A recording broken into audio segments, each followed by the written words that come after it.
আসসালামু আলাইকুম। যারা আমার ভিডিওটা দেখছেন সকলকে আন্তরিক শুভেচ্ছা ও অভিনন্দন, এবং আমার চ্যানেলে যারা নতুন অবশ্যই চ্যানেলটি সাবস্ক্রাইব করে আপনারা আমাদের সঙ্গে থাকবেন। আপনারা অনেকেই জিজ্ঞেস করেন যে ভাই কীরকম ক্ষেতের চারা দেন, আমাদেরকে একটু দেখাবেন। ভাই আমার এই যে ক্ষেতটা, এটা হচ্ছে গত বছর জ্যৈষ্ঠ মাসে আমরা রোপণ করেছিলাম। এটা পুরাতন জমি। সেই জমি থেকেই আমরা এই যে এরকম চারাগুলোই আপনাদেরকে আমরা সরবরাহ করে থাকি। আর দেখুন আমাদের গাছে কি পরিমাণ লতি ছিল।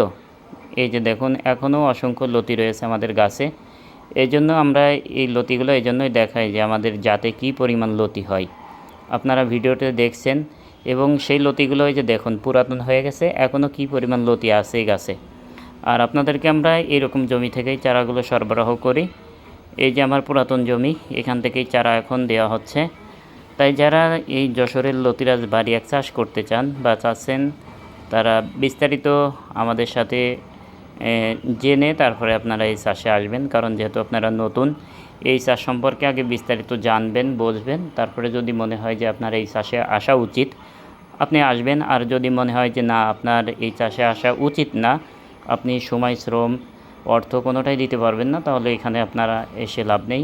কারণ অনেকে ভিডিওতে লাভজনক ফসল বলে, ঠিক আছে, কিন্তু অধিক পরিমাণে লাভ দেখায়, যেটা আসলে আকাশ কুসুম কল্পনা। এটা অর্জন করতে হলে অনেক পরিশ্রম করা লাগে।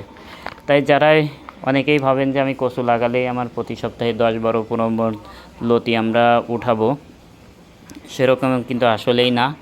এর জন্য আপনাকেও অনেক পরিশ্রম করতে হবে। আর এই পরিশ্রম করার যদি মন মানসিকতা থাকে বা করতে পারেন, তাহলে আপনি এই চাষে আসবেন। এই জন্য আমি বলবো যে যদি লতি চাষ করতে চান, অবশ্যই অভিজ্ঞ লোকজনের কাছ থেকে পরামর্শ নেবেন, নিয়ে যদি আপনার ভালো লাগে আসবেন। আর যদি মনে হয় না এই পরিশ্রম করা আমার দ্বারাই সম্ভব না, তাহলে আসার দরকার নেই। কারণ হচ্ছে আমি এই জন্যই খোলামেলা কথা বললাম। অনেকেই শুধু আপনাকে লাভ দেখাবে, লসের কথা বলবে না। ভাই যে কোনো চাষেই লাভ লস আছে, এটা যদি আপনি মেনে চাষে আসেন তাহলে অবশ্যই আপনি আসতে পারেন। আর যদি শুধু মনে করেন যে আমার এখান থেকে লাভ হবে, তাহলে এটা কিন্তু ভুল ধারণা। তা এই জন্য এই চাষে আসতে হলে একটু হিসাব করে আসবেন।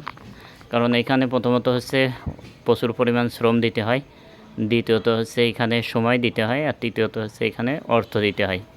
এই তিনটা জিনিস যদি আপনি সঠিকভাবে দিতে পারেন, ইনশাল্লাহ এখান থেকে যে আমরা বলি 1 বিঘা জমি থেকে আপনি 3 লাখ 4 লাখ টাকা ইনকাম করতে পারেন, সেটা করা সম্ভব।